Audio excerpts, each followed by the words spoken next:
Magandang araw, ako nga pala si Darren, content creator, TikTok affiliate, TikTok live streamer, at panganay.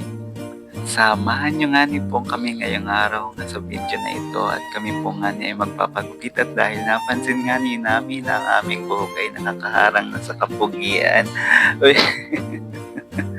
So ayan, pauwi na nga ni po pala kami. Hi John Ray. Ayan, si John Ray nga ni po pala ay ka-office mate ko at sabi ko magpagupit ka na din.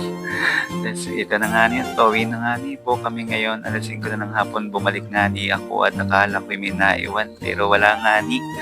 Dali na nga ni akong lumabas at baka nga ni ay umulan at nakita ko si Rowie. Uy, anong ginagawa mo dyan?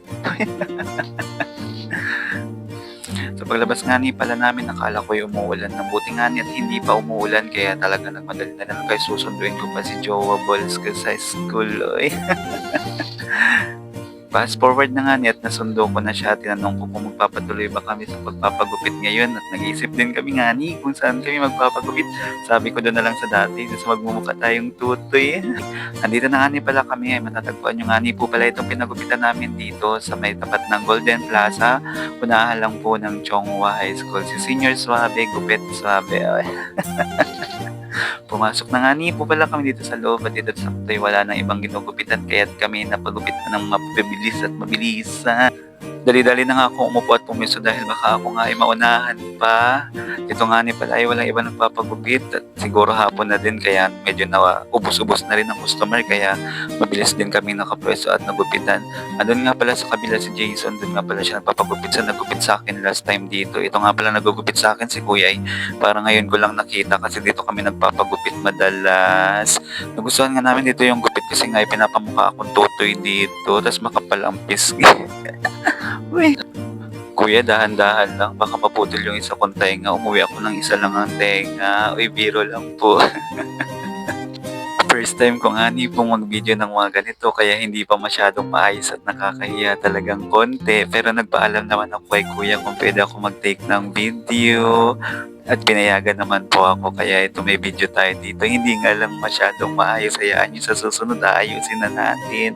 So for today's video nga pala nakikita nyo sa may mga gilid-gilid ko. Parang ginuhitan na lang ni kuya para mamaya ay aalisin nyo na lang at nililinis nyo na lang yung bandang taas. Pinagupit ko nga ni po dito ay faded tulad lang ng dati para tayo ay magmukhang tutoy.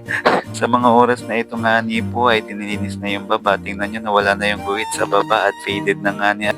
After 2 years, tapos na tayong gupitan. Ay, charot, OA mo sa 2 years. Ayan, medyo nakita nga dyan si Kuyang umiti kaso nahiya lang siguro kasi nga.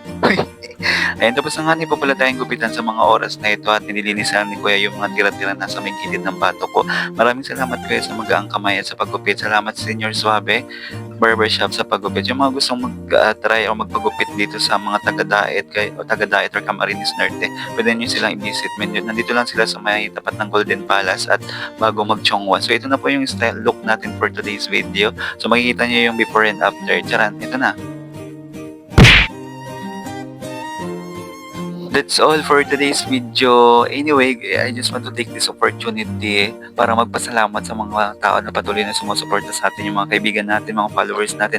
Maraming salamat po. Sana patuloy nyo lang po akong i-follow, i-like, i-share ang mga videos natin.